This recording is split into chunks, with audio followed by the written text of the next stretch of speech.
Hi everyone, Alice Psych here. I have a video for you today. I'm going to do this in several parts, or at least two parts, maybe three. It's a review of Buddha's Brain, a book by Rick Hansen and Richard Mendias from 2009.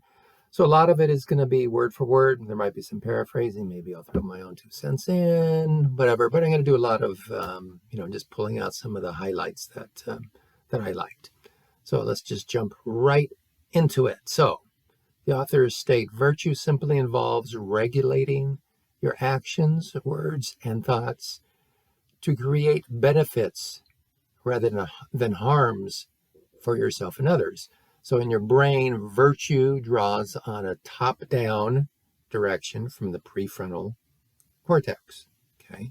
Virtue also relies on a bottom-up calming from the parasympathetic nervous system and positive emotions from the limbic system. So kind of a combining of, two parts of the brain there. Mindfulness involves skillful use of attention to both your inner and outer worlds. Since your brain learns mainly from what you attend to, mindfulness is the doorway to taking in good experiences and making them a part of yourself. Now, they talk of wisdom. The wisdom is applied common sense, which you acquire in 2 steps, according to the authors. First, you come to understand what hurts and what helps. In other words, the causes of suffering and the path to its end. And then, based on this understanding, you let go of those feelings that hurt and strengthen those that help. So what happens in your mind changes your brain, both temporarily and in lasting ways. Neurons that wire together. I imagine you've heard that. And what happens in your brain changes your mind, and vice versa.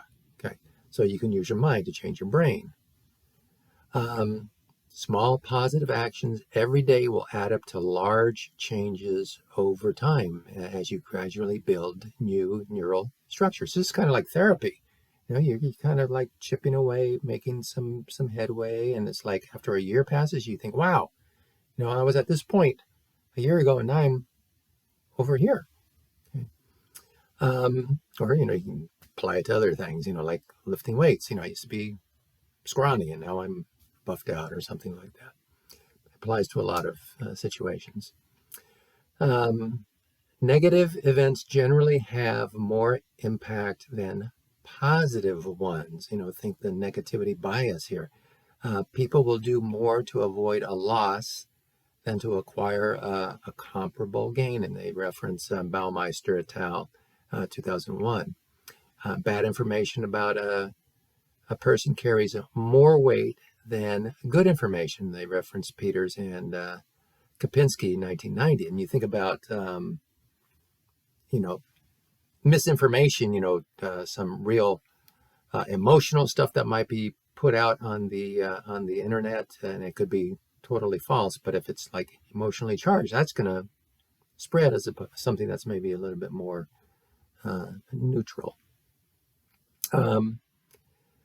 To nurture self-compassion and strengthen its neural circuits, they kind of list several things that can be done. Recall being with someone who really loves you. The feeling of receiving caring activates the deep attachment system circuitry in the brain, the way they reference it, priming it to give compassion. Okay, I love this in terms of, I like the visualization part of things. You think of some of the elite athletes; they're always visualizing to get to the point they want to be. They mention bring to mind someone you naturally feel compassion for, such as a child or a person you love, and this helps warm up the neural circuitry for self-compassion. Extend this same compassion to yourself. Be aware of your own suffering and extend concern and good wishes towards yourself. I love that. Okay. Now, open to the sense that you are receiving compassion. Be open to it. And one more, compassion for yourself helps reduce your suffering. Okay, makes sense, right? Okay, one more little tidbit here. The author mentions that activation of the sympathetic nervous system and hypothalamic pituitary adrenal axis, SNS/HPAA, on a frequent chronic basis, and we're thinking chronic stress here, can lead to many physical and mental concerns, like gastrointestinal distress, immune system issues, cardiovascular issues, endocrine issues, think type 2 diabetes, lowered libido, anxiety issues, depression, things like that. So, okay, we've got more to cover. I'm going to do that in another video, but I think I kind of hammered you with a lot of bullet points that I took from the book, and that's it for now. Thanks.